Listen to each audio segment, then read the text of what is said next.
Okay, so I'm going to do the first set here. So it says 3x plus 4y. Let's just write it over so we can see it easily.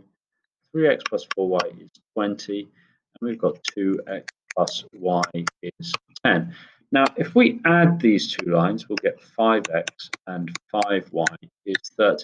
And that doesn't make our lives easier.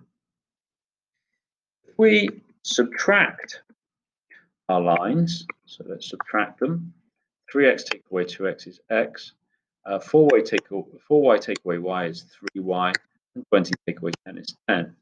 So that also doesn't make our life easier because we've still got x's and y's there. So we want to get rid of one of either x or y. Now, you can do this by making either the x's the same or the y's the same. So what I'm going to do is take the second equation and make the number in the middle the same. So I'm going to do that by timesing everything in my second equation by 4. If I do that, I'll have 8 lots of x and 4 lots of y is 40. Okay, so if you've got 2 x's and 2 y's is 10, and when I double it, I'll get 20. And when I double everything again, I'm going to get 40. But what I've basically done is times everything by 4. Okay, now I've got everything. I've got the two terms in the middle the same here.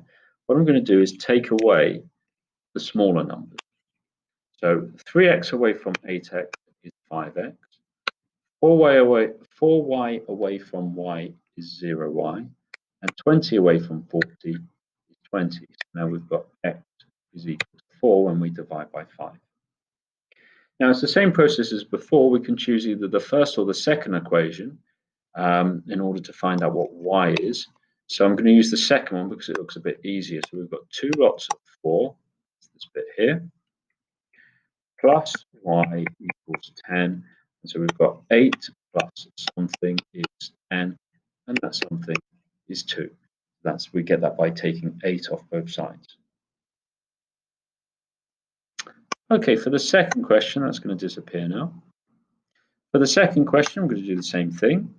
I'm going to times everything in the second line by 2 so that I get the same middle term. We've got 5x plus 2y is 16. We've got 4x plus y is 11. But if we double everything in that line, let's take that back for a second, and we're going to get 8x and 2y is 22. Notice that we have to double everything on both sides. Now I'm going to take my smaller numbers away from the bigger numbers.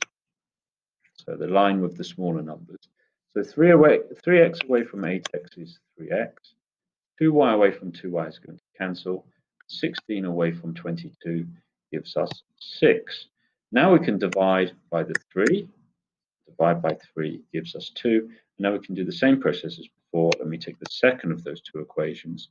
And I've got 4 times x plus y is equal to 11. That's 8 plus y is equal to 11.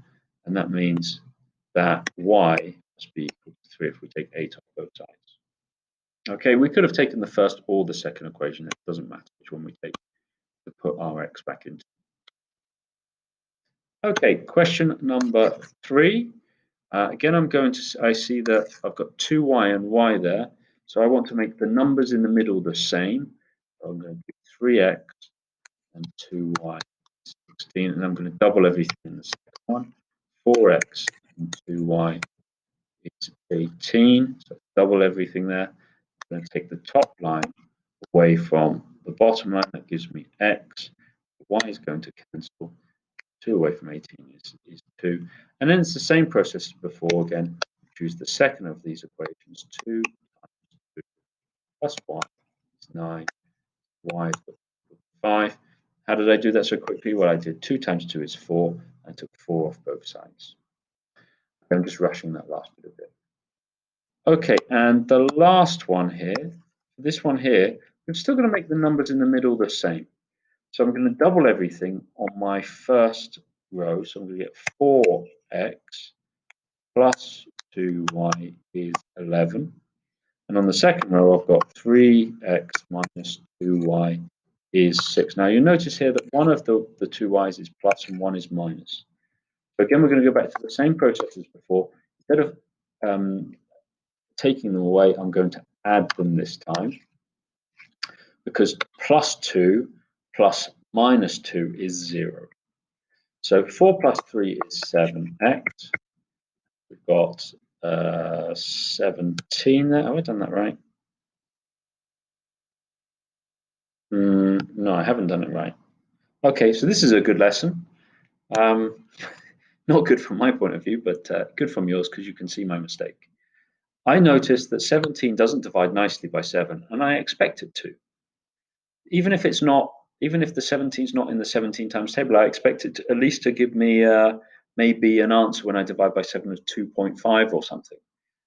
But in this case, it's not giving me a nice answer, so I must have made a mistake. I wonder if you can see where my mistake is.